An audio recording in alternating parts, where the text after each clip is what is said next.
بسم اللہ الرحمن الرحیم الحمد للہ رب العالمین وصلی اللہ وسلم علی نبینا و مولانا محمد وعلی آلہ وصحابتہ اجمعین اما بعد۔ اول کتاب الخاتم، کتاب الترجل کے بعد کتاب الخاتم کو لا رہے ہیں اس بات کی طرف اشارہ کرنے کے لیے کہ یہ بھی ایک قسم کی زینت ہے، اس لیے اس کو اس کے ساتھ ذکر کیا جا رہا ہے۔ چنانچہ پہلی روایت دیکھیے، پہلا باب دیکھیے، باب ما جاء فی اتخاذ الخاتم۔ حضور پاک علیہ السلام نے انگوٹھی کیوں پہنی تھی، اس کا پس منظر کیا تھا، اس کو دیکھیے۔ لفظ خاتم خود بتا رہا ہے کہ ختم کا معنی ہوتا ہے مہر لگانا، ختم اللہ علی قلوبہم، تو انگوٹھی کو خاتم کہتے ہی اس لیے ہیں کہ اس سے مہر لگائی جاتی ہے، وہ ضرورتاً پہنی جاتی ہے، مردوں کو زینتاً وہ نہیں پہننی چاہیے۔ روایت دیکھیے، پھر اس پر کلام کریں گے انشاءاللہ۔ عبد الرحیم ابن مطرف کے حوالے سے روایت ہے جو جاری عن انس بن مالک رضی اللہ عنہ قال اراد رسول اللہ صلی اللہ علیہ وسلم ان يكتب الى بعض الاعاجم فقیل له انہم لا يقرؤون کتابا الا بخاتم فاتخذ خاتما من فضة ونقش فیہ محمد رسول اللہ۔ اس کے بعد کی بھی روایت دیکھ لیجئے تاکہ پھر ہم ایک ساتھ سب پر کلام کریں گے۔ حدثنا وہب بن بقیۃ کے بعد ہے فکان فی یدہ حتی قبض وفی ید ابی بکر حتی قبض وفی ید عمر حتی قبض وفی ید عثمان رضی اللہ عنہم فبینما هو عند بئر اذ سقط فی البئر فامر بها فنزحت فلم يقدر علیہ۔ اس کے بعد کی روایت قتیبہ ابن سعید کے حوالے سے حضرت انس کی کان خاتم النبی صلی اللہ علیہ وسلم من ورق فصہ حبشی۔ اس کے بعد کی بھی روایت ہے احمد ابن یونس کے حوالے سے حضرت انس ابن مالک کی کان خاتم النبی صلی اللہ علیہ وسلم من فضة کلہ فصہ منہ۔ اس کے بعد کی روایت ہے نصیر ابن فرج کے حوالے سے عن ابن عمر رضی اللہ عنہما قال اتخذ رسول اللہ صلی اللہ علیہ وسلم خاتما من ذہب وجعل فصه مما يلي بطن كفه ونقش فيه محمد رسول الله فاتخذ الناس خواتيم الذهب فلما رآهم قد اتخذوها رمى به، اس کو پھینک دیا۔ جب حضور نے دیکھا کہ لوگوں نے بھی میرے دیکھا دیکھی سونے کی انگوٹھی بنوائی ہے تو حضور نے پھینک دیا۔ وقال، اور فرمایا لا البسه ابدا، میں کبھی نہیں پہنوں گا۔ ثم اتخذ خاتما من فضة نقش فيه، پھر حضور کو تو چونکہ خاتم کی انگوٹھی کی مہر لگانے کے لیے ضرورت تھی تو چاندی کی انگوٹھی بنوائی اور اس پر نقش لگایا محمد رسول اللہ۔ ثم لبس الخاتم بعده ابو بکر ثم لبسه بعد ابی بکر عمر ثم لبسه عثمان حتى وقع فی بئر اریس، اور پھر وہ انگوٹھی بئر اریس میں گر گئی، ابھی ذکر کروں گا۔ پھر روایت عثمان ابن ابی شیبہ کے حوالے سے فنقش فیہ محمد رسول اللہ وقال لا ينقش احد على خاتمی هذا، کوئی شخص میری اس مہر جیسی مہر نہ بنائے، میری انگوٹھی پر جو مہر ہے ایسی نہ بنائے ورنہ مقصد فوت ہو جائے گا۔ ثم ساق الحدیث، اس کے بعد کی روایت محمد ابن یحییٰ ابن فارس کے حوالے سے عن ابن عمر بهذا الخبر عن النبی صلی اللہ علیہ وسلم قال فالتمسوه، بہت تلاش کیا بئر اریس میں جو گر گئی تھی تو فلم یجدوه، مگر نہیں ملی۔ فاتخذ عثمان خاتما، حضرت عثمان نے نئی انگوٹھی بنوائی، ونقش فیہ محمد رسول اللہ قال فکان یختم به او یتختم به، خود مہر لگاتے تھے یا مہر لگواتے تھے۔ قال فکان یختم به میں قال کا قائل ابن عمر ہے کہ فکان یختم به، یا راوی کہتے ہیں کہ یتختم به، تو یختم به یعنی خط پر مہر لگاتے تھے، اور یتختم به کا ترجمہ ہوگا اپنی انگلی میں اس کو پہنتے تھے۔ طلبہ یہ فرق سمجھیں کہ یختم به مہر لگاتے تھے خط پر، اور یتختم به انگلی میں پہنتے تھے۔ نسائی شریف میں یہ لفظ آیا ہے وفی یدی عثمان 6 سنین من عملی، حضرت عثمان کے ہاتھوں میں حضور والی انگوٹھی 6 سال رہی، اور پھر جب خوب خطوط شروع ہوئے حضرت عثمان کے پاس تو حضرت عثمان نے ایک انصاری کو وہ انگوٹھی دی کہ تم یہ مہر لگا دیا کرو۔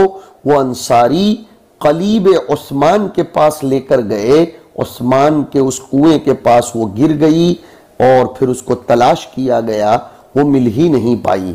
اب یہ پورے ترجمۃ الباب کے ضمن میں آنے والی روایات کا مطلب سنو۔ حضور اکرم صلی اللہ علیہ وسلم کی خدمت میں عرض کیا گیا کہ عجمی بادشاہوں کا طریقہ یہ ہے سرکار کہ وہ لوگ کسی خط کو قبول نہیں کرتے جب تک کہ اس پر مہر نہ لگی ہو، تو آپ نے ان کی بات سن لی اور چاندی کی انگوٹھی بنوا لی اور اس پر آپ نے اپنے نام کی مہر لگوائی، محمد رسول اللہ۔ اس سے پتہ چلتا ہے کہ غیروں کا وہ طریقہ جس میں کوئی قباحت شرعیہ نہ ہو اپنانے میں کوئی مذائقہ نہیں ہے، مگر اب ذرا محدثانہ اعتبار سے بہت زیادہ توجہ کے ساتھ بات سنیں گے۔ یہ حدیث حضرت انس کے حوالے سے ہے۔ حضرت انس کی انگوٹھی کے سلسلے میں ہمارے اس ترجمۃ الباب کے ذیل میں 2 روایتیں نظر آ رہی ہیں، ایک بطریق قتادہ عن انس اور دوسری بطریق ابن شہاب عن انس، جو بعد کے ترجمۃ الباب میں آ رہی ہے۔ قتادہ کی جو روایت انس سے ہے اس میں حضور کی چاندی انگوٹھی کی ہونے کا تذکرہ ہے کہ حضور نے انگوٹھی کی چاندی پہنی، اور دوسرا جو طریق ہے ابن شہاب عن انس کا، اس میں ہے حضرت انس فرماتے ہیں کہ میں نے حضور کے ہاتھ میں چاندی کی انگوٹھی ایک دن دیکھی، لوگوں نے بھی ایسی انگوٹھیاں بنوا کر پہن لی، آپ نے اس کو پھینک دیا، لوگوں نے بھی پھینک دیا۔ تو دیکھو، ایک طرف حضرت انس کا وہ طریق جو بطریق قتادہ کہیں گے، اس میں حضور کے چاندی کی انگوٹھی پہننے کا تذکرہ ہے، اور حضرت انس کا وہ طریق جو ابن شہاب سے ہے اس میں چاندی کی انگوٹھی بنوا کر پھینک دینے کا تذکرہ ہے۔ یہ ذہن میں رکھو۔ اب آگے بڑھتے ہیں۔ ابن عمر کی حدیث جو ہمارے اسی ترجمۃ الباب میں ابھی پڑھی گئی، اس میں یہ ہے کہ حضور نے جو انگوٹھی پھینکی تھی وہ سونے کی انگوٹھی پھینک دی تھی، سونے کی انگوٹھی بنوائی تھی، لوگوں نے بھی حضور کے دیکھا دیکھی سونے کی بنوا لی، تو حضور نے سونے کی انگوٹھی پھینک دی اور ضرورت کی بنیاد پر چاندی کی انگوٹھی بنوائی اور پھر حضور اس کو پہنتے رہے۔ ابن عمر کی اس حدیث کے تمام طرق میں اسی طرح ہے، یعنی سونے کی انگوٹھی پھینکنے کا تذکرہ ہے۔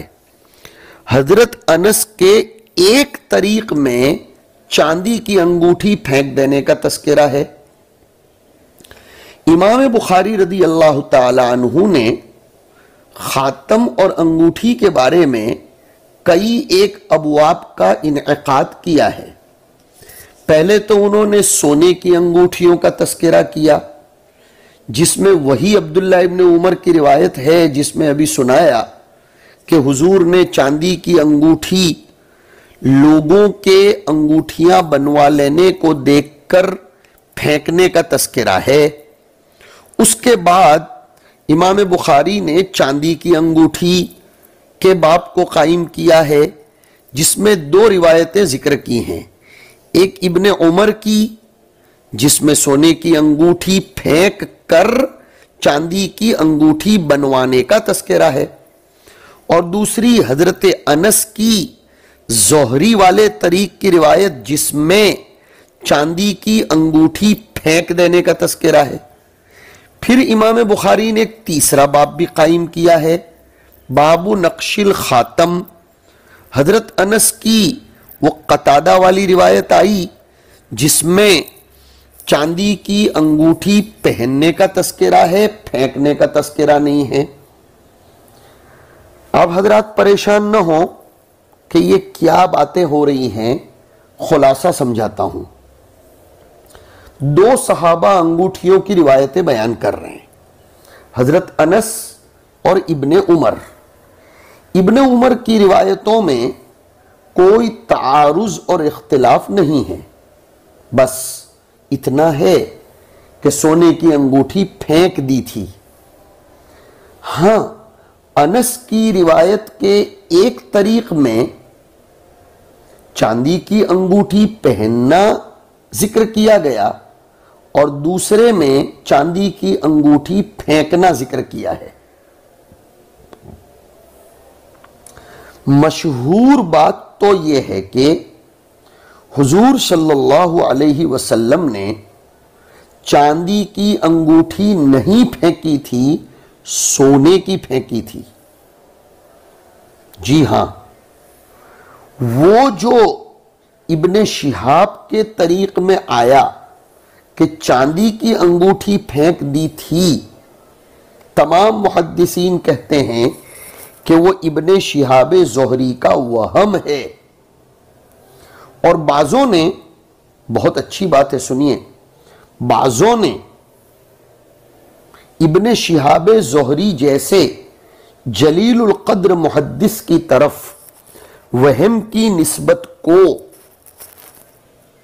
مناسب نہ سمجھتے ہوئے چاندی کی انگوٹھی کے پھینکنے والے لفظ میں پھینکنے کی تأویل اور توجیہ کی کہ اس کو ایک سائیڈ پر رکھ دیا، ضرورت ہوتی تھی تو مہر لگانے کے لیے استعمال کرتے تھے، پہننا چھوڑ دیا، رکھ دیا، اس رکھنے کو راوی نے پھینکنے کی تعبیر سے استعمال فرما دیا۔ حدیث انس جو زہری کے طریق سے آئی اور اس میں چاندی کی انگوٹھی کے پھینکنے کا تذکرہ ہے، یہ اگرچہ بخاری مسلم دونوں میں ہے اور محدثین کا اتفاق یہ ہے کہ یہ وہم ہے، لیکن تأویل بھی کی جائے گی جو ابھی میں نے کہی۔ وہ تأویل یہ ہے کہ اس کو پھینکنے کا مطلب اس کو اکثر اوقات کے اعتبار سے پہننا چھوڑ دیا، مہر لگانے کے کام میں لاتے، ویسے نہیں پہنتے تھے۔ علامہ سندھی نے بھی اس توجیہ و تأویل کو پسند فرمایا ہے، یعنی زہری کی روایت جس میں حضور سے چاندی کی انگوٹھی پھینکنے کا تذکرہ ہے، مطلب اس کو اکثر استعمال ترک کر دینا مراد ہے۔ زینت کی کراہت کی بنیاد پر حضور اس کو پہننا ترک کر دیے، کبھی کبھی بیان جواز کے لیے پہن لیتے تھے، غالب اوقات میں نہیں پہنتے تھے۔ اب ہم آگے بڑھتے ہیں۔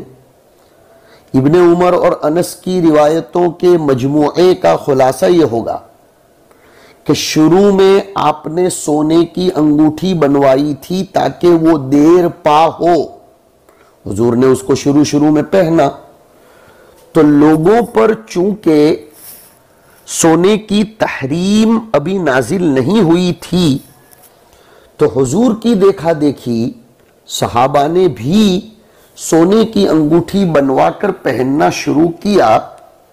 آپ نے سونے کی انگوٹھی کو پھینک دیا اور فرمایا کہ آئندہ اس کو کبھی نہیں پہنوں گا۔ جب لوگوں نے دیکھا کہ حضور نے پھینک دیا تو انہوں نے بھی اس کو پھینک دیا۔ پھر حضور کو چونکہ انگوٹھی کی ضرورت تو تھی مہر لگانے کے لیے، تو آپ نے چاندی کی انگوٹھی بنوائی، آپ مہر کے لیے استعمال فرماتے تھے، اکثر اوقات تو نہیں پہنتے تھے زینت کو پسند نہ فرمانے کی وجہ سے، کبھی کبھار بیان جواز کے لیے پہن بھی لیتے تھے۔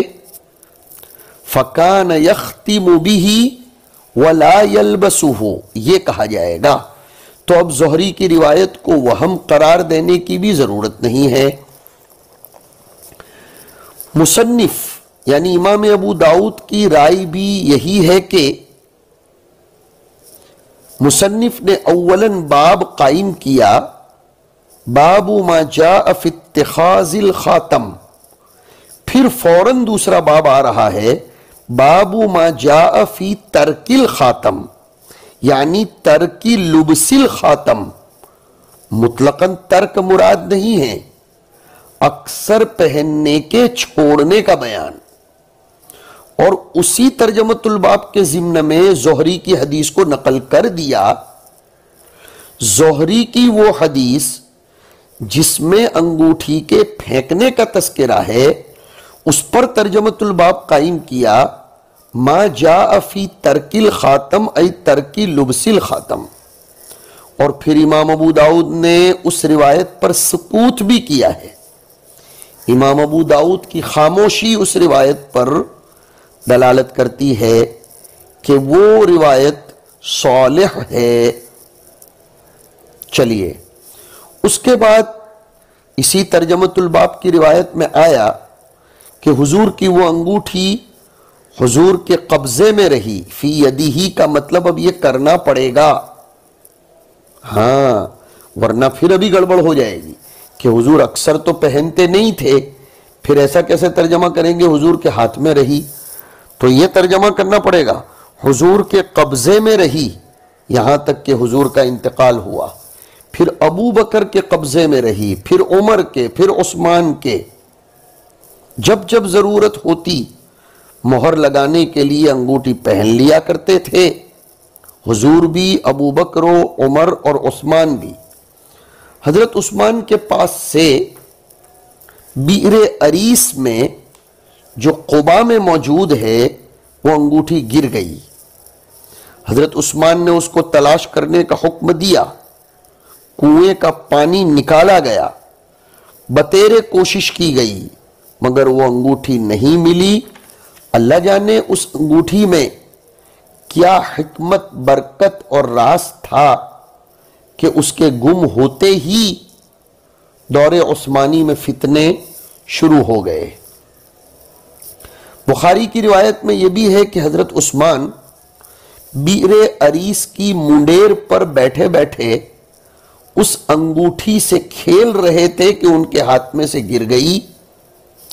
3 دن تک حضرت عثمان کے ساتھ صحابہ تلاش کرتے رہے، کنویں کا پانی بھی نکالا گیا لیکن نہیں ملی۔ حافظ نے لکھا ہے، حافظ ابن حجر نے، کہ جیسے سلیمان علیہ السلام کی انگوٹھی میں ایک راز تھا کہ جب ان کی انگوٹھی گم ہو گئی تھی تو ان کی حکومت بھی چلی گئی، ویسے حضرت نبی پاک علیہ السلام کی انگوٹھی میں بھی ایک راز تھا کہ وہ گم ہو گئی۔ تو حضرت عثمان کے دور میں عجیب مصیبتیں شروع ہو گئیں، خوارج نے بغاوت کی، فتنوں کی ابتدا ہوئی، یہاں تک کہ قتل عثمان رونما ہوا اور طویل عرصے تک یہ فتنے چلتے رہے۔ اس کے بعد کی روایت آپ دیکھ رہے ہیں اسی ترجمۃ الباب میں کہ حضور صلی اللہ علیہ وسلم کی انگوٹھی چاندی کی تھی لیکن اس کا نگینہ حبشی تھا۔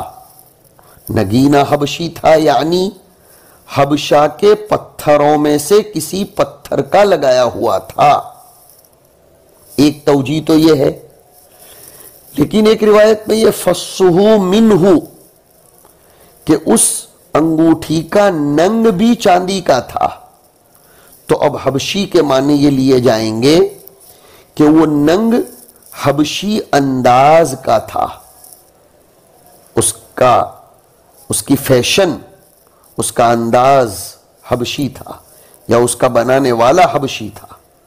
اور اگر حبشی سے مراد پتھر ہی لیا جائے تو پھر یہ بھی کہہ سکتے ہیں کہ ایک انگوٹھی حضور کی چاندی کے نگینے والی تھی اور ایک انگوٹھی پتھر کے نگینے والی تھی جو پتھر حبشہ کا تھا، تو دو انگوٹھیوں پر محمول کرنا پڑے گا۔ پھر ایک روایت وہ بھی ہے جس میں یہ ہے کہ جو انگوٹھی پھینکی گئی وہ سونے کی تھی نہ کہ چاندی کی، اور اس میں نقش محمد رسول اللہ تھا، اور حضور نے فرمایا کوئی شخص اپنی انگوٹھی پر میری انگوٹھی والا نقش نہ بنائے، اس لیے کہ یہ میری مہر ہے، اور مہر تو خاص ہوتی ہے اسی شخص کے ساتھ۔ لیکن اب اس پر سوال ہوتا ہے کہ جب مہر حضور کے ساتھ خاص ہے تو پھر صدیق و عمر و عثمان رضی اللہ عنہم نے کیسے اس کو استعمال کیا؟ ارے بھائی وہ ان کے پاس رہی، مہر لگانا کہاں ذکر ہے؟ سمجھ لو طلبہ، وہ صدیق عمر اور عثمان کے پاس رہی، ان کے قبضے میں رہی، اسی انگوٹھی سے وہ مہر لگاتے تھے، اس کا تذکرہ کہاں ہے؟ اس لیے کہ یہ خلاف عقل ہے کہ ایک شخص کی مہر دوسرا شخص استعمال کرے۔ حضور صلی اللہ علیہ وسلم کی وہ انگوٹھی ان صحابہ نے اپنے پاس مہر لگانے کے لیے نہیں، تبرک کے لیے رکھی تھی، ورنہ ان صحابہ کی انگوٹھیوں کے نقوش تو الگ الگ تھے۔ تاریخ میں آتا ہے کہ صدیق اکبر رضی اللہ تعالیٰ عنہ کی انگوٹھی کا نقش تھا نعم القادر باللہ، نعم القادر اللہ، اور ایک نقش ایسا بھی تھا عبد ذلیل لرب جلیل۔ جی ہاں، الگ الگ نقش ان لوگوں نے بنائے تھے۔ حضور کی انگوٹھی کا نقش 3 سطروں میں تھا، محمد رسول اللہ، رسول اور اللہ، محمد رسول اور اللہ۔ بعض لوگوں نے لا الہ الا اللہ محمد الرسول اللہ والے نقش کی زیادتی ذکر کی ہے، لیکن وہ زیادتی شاذ ہے، اس روایت کو علماء نے ضعیف گردانا ہے۔ جی ہاں، یہ بات بھی رکھیے یاد۔ دوسری بات، حضور اپنی انگوٹھی کا ننگ ہاتھ کی ہتھیلی کی طرف رکھا کرتے تھے، جو آپ کے سامنے روایت پہ موجود ہے، ہاتھ کی ہتھیلی کی طرف رکھا کرتے تھے۔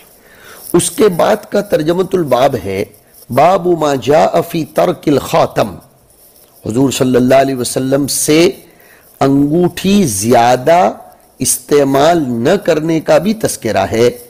محمد ابن سلیمان لوین کے حوالے سے عن انس بن مالک رضی اللہ عنہ انہ رأى فی ید النبی صلی اللہ علیہ وسلم خاتما من ورق یوما واحدا فصنع الناس فلبسوا وطرح النبی صلی اللہ علیہ وسلم فطرح الناس۔ قال ابو داود رحمہ اللہ رواہ عن الزہری زیاد بن سعد وشعیب وابن مسافر کلہم قال من ورق۔ یہ میں نے آپ کو سمجھا دیا ہے کہ یہ حدیث حضرت انس کی وہ حدیث ہے جو بطریق ابن شہاب ہے۔ بعضوں نے ابن شہاب کا وہم کہا، بعضوں نے اس میں توجیح کر دی۔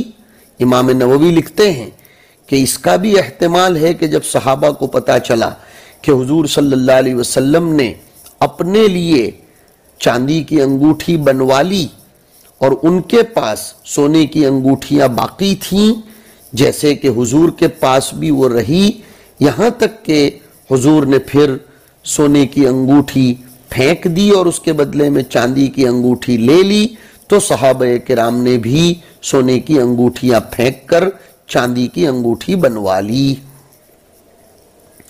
یہ جو آیا قال ابو داؤد میں رواہ عن الزہری زیاد بن سعد و شعیب و ابن مسافر کلہم قال من ورق، یہ کہہ کر مصنف چاہتے ہیں زہری کے تلامذہ میں سے کسی کے باب میں غلطی کے وہم کو دور کرنا، اس لیے کہ غلطی زہری ہی کی ہے، ہاں وہم زہری کا ہے، یہ نہ کہا جائے کہ یہ ابن شہاب زہری کے کسی شاگرد کی غلطی ہے، اس لیے کہ زیاد ابن سعد، شعیب اور ابن مسافر یہ سب بھی زہری کے شاگرد ہیں، اور وہ بھی من وریقن کا لفظ ہی ذکر کرتے ہیں، تو غلطی کی نسبت متعین ہے زہری کی طرف۔ لیکن میں نے بتلا دیا کہ اس کی ہم توجیح کر سکتے ہیں، اور وہ توجیح بھی آپ کے سامنے آ گئی۔ وصلی اللہ علی النبی الکریم۔